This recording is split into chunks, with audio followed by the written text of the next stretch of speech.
ನಮಸ್ಕಾರ rebel TV ವಿಶೇಷ ಕಾರ್ಯಕ್ರಮಕ್ಕೆ ಸ್ವಾಗತ. ನಾನು ಶ್ರೀನಿವಾಸ್ ವೈದ್ಯ. ಪೊಲೀಸ್ ಅಪ್ಪನ ಕಾಮದ ಪೋಲಿ ಆಟ. ಅಷ್ಟಕ್ಕೂ ಪೊಲೀಸರಿಗೆ ಏನಾಗಿದೆ? ನಮ್ಮ ಕರ್ನಾಟಕ ಪೊಲೀಸರು ಯಾಕೆ ಹಿಂಗಾಗಿದ್ದಾರೆ ಅನ್ನೋದೇ ಗೊತ್ತಾಗ್ತಾ ಇಲ್ಲ. ನಮ್ಮ ಕರ್ನಾಟಕ ಪೊಲೀಸರಿಗೆ ದೇಶಾದ್ಯಂತ ಒಳ್ಳೆಯ ಹೆಸರಿದೆ. ಕರ್ನಾಟಕ ಪೊಲೀಸರು ಅಂದರೆ ಅವನಕ್ಕೆ ಅದು ಎಂಥ ಕ್ರಿಮಿನಲ್ ಆದರೂ ಕೂಡ ಹೆದರ್ತಾರೆ, ಅಂಜುತ್ತಾರೆ. ಯಾಕಂತಂದರೆ ನಮ್ಮ ಪೊಲೀಸರು ಗಟ್ಸ್ ಹಂಗಿದೆ, ನಮ್ಮ ಪೊಲೀಸರ ಕಾರ್ಯವೈಖರಿ ಹಂಗಿದೆ. ಆದರೆ ಡಿಪಾರ್ಟ್ಮೆಂಟಲ್ಲಿ ಎಲ್ಲೋ ಒಂದು ಕಡೆ ಈ ಥರದ ಹುಳುಗಳು ಸಂಪೂರ್ಣ ಡಿಪಾರ್ಟ್ಮೆಂಟಿನ ಮರ್ಯಾದೆನೇ ಹರಾಜು ಹಾಕಿಬಿಡ್ತಾರೆ, ಹಾಳು ಮಾಡಿಬಿಡ್ತಾರೆ.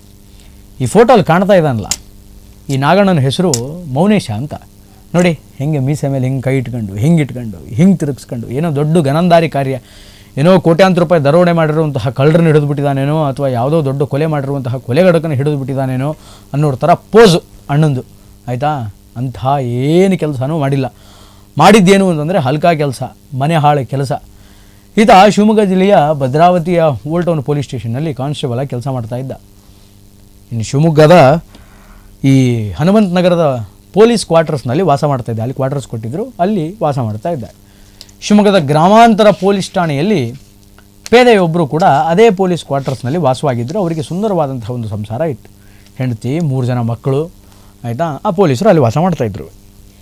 ಈ ನನ್ನ ಮಗ ಸುಮ್ಮನೆ ಹೋಗಿ ಡ್ಯೂಟಿ ಬರೋದು ಬಿಟ್ಟು ಆ ಆಂಟಿ ಮೇಲೆ, ಅಂದರೆ ಆ ಗ್ರಾಮಾಂತರ ಪೊಲೀಸ್ ಪೇದೆ ಏನಿರ್ತಾರಲ್ಲ ಪಕ್ಕದ ಮನೆ, ಆ ಪೊಲೀಸನ ಹೆಂಡತಿ ಮೇಲೆ ಕಣ್ಣು ಹಾಕೋಕ್ಕೆ ಸ್ಟಾರ್ಟ್ ಮಾಡ್ದ. ಆಕೆ ಮೇಲೆ ಕಣ್ಣು ಬಿತ್ತು.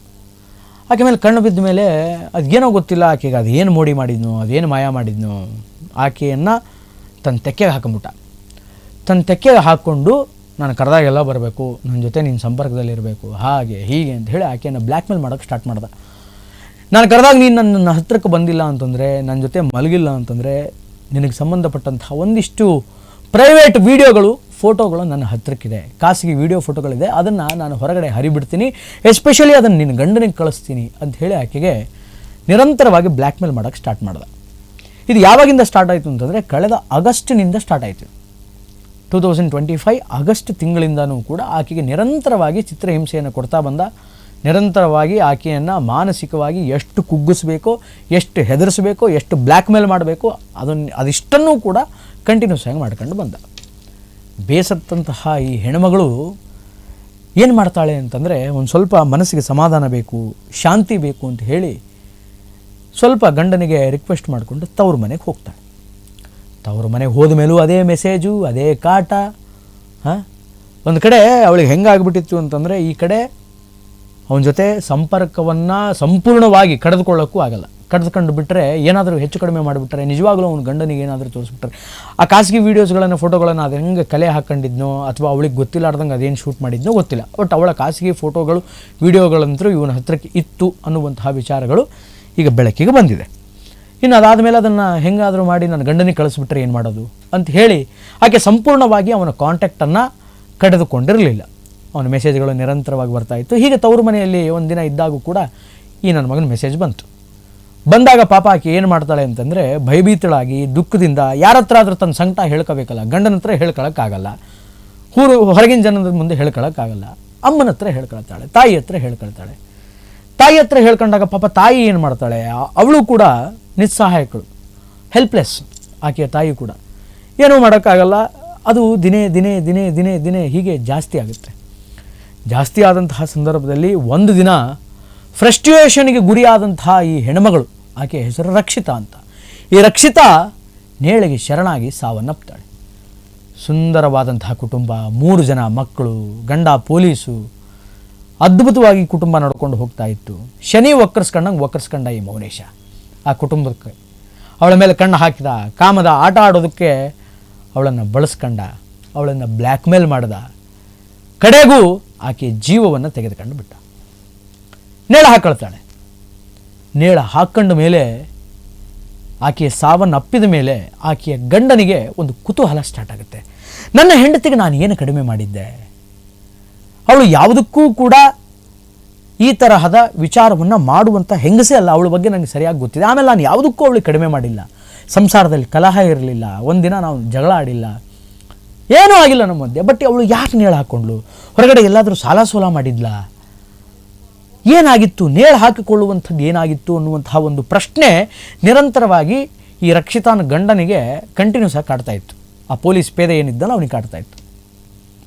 ಒಂದು ದಿನ ರಕ್ಷಿತಾ ಫೋನ್ ತಗೊಂಡು ಫೋನನ್ನು ಓಪನ್ ಮಾಡಿ ಏನಿದೆ ಫೋನಲ್ಲಿ ಅಂತ ನೋಡೋದಕ್ಕೆ ಸ್ಟಾರ್ಟ್ ಮಾಡಿದಾಗ ಆಗ ಈ ಮೌನೇಶ ಮಾಡಿರೋ ಹಲ್ಕಾ ಕೆಲಸ, ಇವನು ಮಾಡಿರೋ ನೀಚ್ ಕೆಲಸ, ಇವನು ಮಾಡಿರುವಂಥ ಬ್ಲ್ಯಾಕ್ ಮೇಲು ಕಣ್ಣಿಗೆ ಬಿತ್ತು.